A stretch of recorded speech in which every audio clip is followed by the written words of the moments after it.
Обновленные машины, новый состав участников. К 11-му ралли-рейду «Шелковый путь» экипажи команды КамАЗ-Мастер готовы на все 100.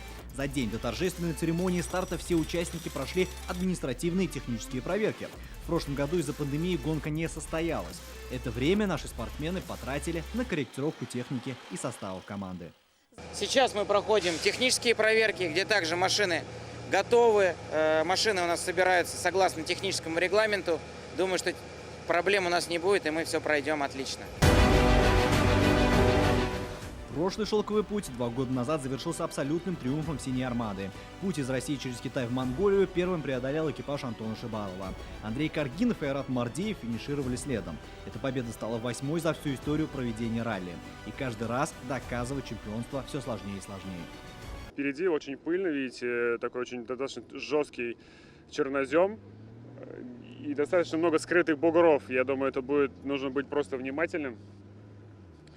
Сегодня просто важно было почувствовать немножко машину, трассу, если есть какие-то, может быть, недочеты. Владимир Путин поприветствовал участников международного ралли. Впереди у вас интереснейшая и захватывающая соревновательная программа. Командам предстоит пройти сложнейшим маршрутом по территории России и Монголии через просторы степей и пустынь, бездорожья тайги и высокогорья. Президент подчеркнул, что в экстремальных условиях ралли очень важны мастерство, сила характера и взаимовыручка. Он уверен, что соревнования пройдут в духе честной и красивой борьбы.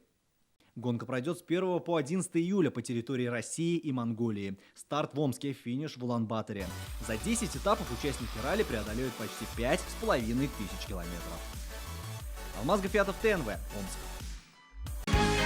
Закажи рекламу на ТНВ. Телефон в Казани 5 705 100.